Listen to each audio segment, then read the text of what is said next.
C'est avec beaucoup de plaisir que je procède à l'ouverture officielle de cet atelier de partage du plan d'action portant sur les priorités ciblées dans le cadre du partenariat entre le ministère de la Santé et de l'Action sociale et Exemplars in Global Health. Mon département accorde une importance particulière à ce partenariat. En effet, les domaines prioritaires du secteur de la santé, que sont notamment la réduction de la mortalité maternelle et néonatale, la disponibilité et l'accessibilité des vaccins, l'amélioration du statut nutritionnel et la lutte contre les maladies de carence, requièrent des données probantes pour l'élaboration et la mise en œuvre d'interventions innovantes. Ainsi, le Sénégal, en quête permanente de la performance pour l'atteinte des objectifs de développement durable en 2030, particulièrement dans le secteur de la santé et de l'action sociale, trouve à travers ce partenariat une opportunité de capture de nouvelles connaissances et de création des conditions optimales pour consolider son leadership au niveau régional en matière de gouvernance sanitaire et d'exécution des politiques publiques.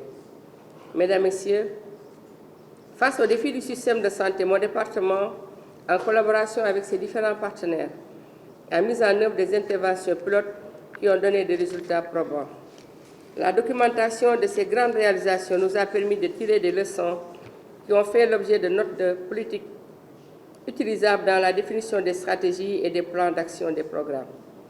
Le succès de ce partenariat résulte, entre autres, de l'identification des vecteurs de changement, de la disponibilité d'une expertise spécialisée dans la communication basée sur des preuves, de la disponibilité de produits d'analyse et de connaissances, ainsi que de l'engagement de multiples partenaires. Aujourd'hui, avec l'appui d'EGH et de ses partenaires, notre pays renforce ses opportunités de capitaliser ses interventions, réussies en vue d'un partage, mais aussi d'apprendre des autres pour mieux appliquer ses politiques publiques de santé. Madame le ministre de la Santé et de l'Action sociale, le Dr Marie-Khemesse Ngom Ndiaye, vient tout de suite de procéder au lancement du partenariat avec Exemplars in Global Health. Ce partenariat devrait consister à permettre au Sénégal d'utiliser ce qu'on appelle les résultats de recherche probante pour pouvoir affiner et peaufiner sa politique sanitaire. Aujourd'hui, nous développons des stratégies, nous identifions des interventions dans le domaine de la santé, mais il est important que ces interventions-là puissent être basées sur des données factuelles, sur une base factuelle, notamment sur les résultats de la recherche. Ça, c'est le premier élément qui est très important. Le second élément qui est très important, c'est que nous sommes dans ce qu'on appelle un monde planétaire.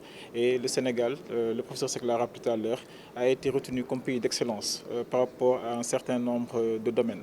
Sur la question aujourd'hui de la santé maternelle et néonatale, certainement nous y reviendrons tout à l'heure. Sur la question de la vaccination, donc, je rappelle que le Sénégal a été l'un des premiers en Afrique à utiliser le vaccin contre la Covid-19. Toujours sur la vaccination, tout à l'heure, le directeur de la prévention le rappelait.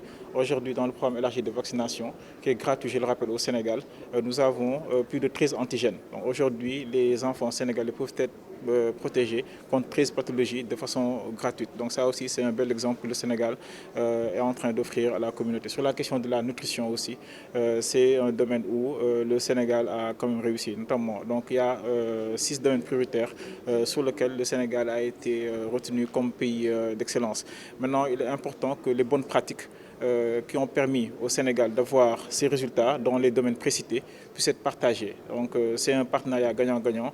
Exemplars in Global Health va nous permettre, à partir de nos interventions pilotes, de pouvoir les capitaliser, mais aussi de les diffuser au niveau de la région Afrique, au niveau sous-régional, déjà Afrique de l'Ouest, au niveau régional Afrique, mais aussi au niveau global. Maintenant, de la même façon que nous partageons nos leçons apprises avec les autres pays, donc les autres pays aussi, naturellement, vont partager avec le Sénégal leurs bonnes pratiques pour qu'au niveau global, qu'on puisse contribuer. Madame le ministre l'a rappelé tout à l'heure, l'objectif de tout cela, c'est d'arriver aux objectifs de développement durable, à les atteindre, notamment sur l'objectif 3 qui concerne la santé pour tous. Je pense que pour évaluer un système de santé, il ne faut pas peut-être se baser sur des faits isolés. Aujourd'hui, quand même, il faut relever, et c'est pour cette raison que ceux qui ont retenu le Sénégal comme étant un pays d'excellence ce sont des organes externes, extérieurs, et vraiment totalement indépendants. Et quand on dit que le Sénégal est un pays exemplaire, un pays d'excellence sur cette question, c'est parce que des efforts ont été faits. Je rappelle qu'il y a 20 ans, nous étions, le professeur Seck l'a rappelé, à près de 500 décès pour 100 000 naissances vivantes. Et en 20 ans, le Sénégal a quand même progressé avec la dernière donnée qui est disponible, c'est 236 décès pour 100 000 naissances vivantes. Ça veut dire que vraiment il y a des progrès très importants. Maintenant, il faudrait relever que c'est de façon progressive qu'on arrivera à zéro décès maternel au niveau de nos pays. Et je rappelle que j'ai tantôt parlé de l'objectif de développement durable. L'objectif de développement durable, pour ce qui s'agit de la mortalité maternelle, cet objectif ne fixe pas zéro décès pour 100 000 naissances vivantes. L'objectif, c'est 70 décès pour 100 000 naissances vivantes. C'est-à-dire même en 2030, au niveau global, les pays s'attendent à avoir pour 100 000 naissances vivantes 70 décès. Donc c'est de façon progressive que nous y arriverons. Et maintenant, pour y arriver, c'est justement, il faudrait les interventions du secteur de la santé, mais aussi les communautés. Tout à l'heure, dans une présentation, on a beaucoup parlé de communauté et il y a un autre pilier qui est important dans le cadre de ce partenariat, c'est la communication. Aujourd'hui, quand on doit communiquer pour que les parturientes, les femmes enceintes puissent aller procéder à la consultation précoce, il faut leur donner un argumentaire basé sur des faits, basé sur la recherche. Quand on doit demander à des femmes sénégalaises de procéder à l'utilisation de la planification familiale, il faut le faire sur la base de recherche. Donc ça aussi, les communicants vont utiliser ces données de recherche pour pouvoir améliorer, peaufiner nos plans de communication et améliorer l'utilisation des services de santé. Alors, il y avait 6 domaines de recherche.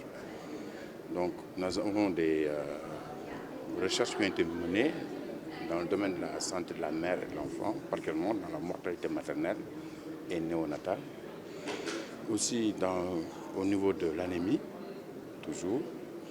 Nous avons eu des recherches qui ont été menées dans le cadre de la planification familiale. Il y a eu des recherches qui ont été menées dans le cadre de la vaccination. Il y a eu des recherches qui ont été menées dans le cadre de la réponse aux épidémies et particulièrement pour le cas du Covid. Est-ce qu'on peut avoir une idée sur les résultats de ces recherches? C'est pourquoi le Sénégal a été pris comme pays exemplaire. De ces 5 ou 6 domaines que je viens de citer, ces différentes recherches ont été menées par différents chercheurs. Mais la conclusion est la même. Ça montre que le Sénégal, sur la période concernée par la recherche, le Sénégal est un exemple. Et de ce point de vue, un exemple qui doit être connu au niveau sous-régional, mais aussi au niveau international. Et justement exemplaire, et il sera là pour valoriser ces résultats de la recherche, pour amener même que ces résultats soient considérés dans la prise de décision afin d'améliorer la politique nationale de santé qui est mise en œuvre au niveau du Sénégal.